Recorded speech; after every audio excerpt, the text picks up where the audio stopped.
Hi Anna, my name is Bob Burke. I'm the CEO of Ridgebury Tankers. We're a private equity sponsored group. We've been the owner of some 50 or 60 tankers over the years. We've sold off all of our fleet actually over the past 12 months in the current boom market, and we're here in Hamburg today to see some friends, just visit our friends at Capital Link and to enjoy the weather.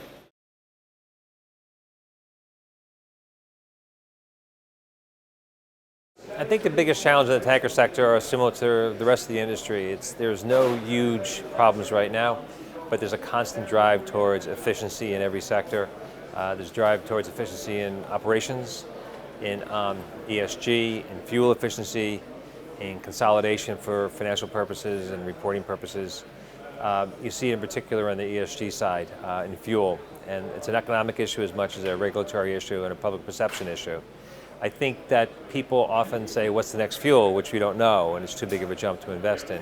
So the drive is towards burning less, maybe going slower, more efficient engines, coatings, and it's a constant topic. And I think that's the real push that we'll have to reduce carbon.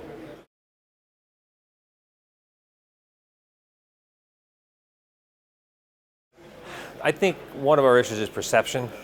I have children, most people here do.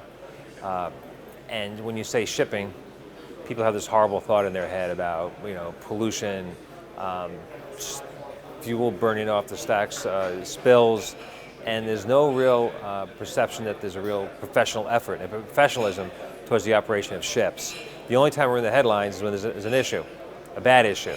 And it's like the airplane business. The only time they're really in the news is when a plane crashes. But people see airplanes every day and they experience them. People don't experience ships. They just see them in the newspapers. And again, it only happens when it's bad.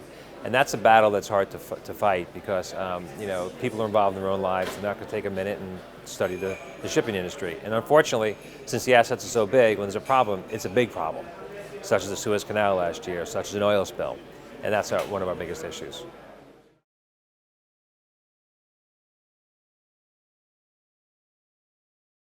It's in Hamburg, of course, so I haven't been here in probably 2 years, and stuck on my head is the old KG model of how the Hamburg Market worked, and that's been a legacy issue for some time, and that's completely gone, and it's much more capital orientated and professionally, but more competitively run, and it's a fantastic market. That's apparent when you come here every year or so and you don't see the day-to-day change. I think the other takeaway is more or less as I said earlier, the discussion of how do we make these assets more efficient and less focus on what fuel is going to happen tomorrow to completely change the industry. I think there's been a little bit more awareness of that, and it's refreshing.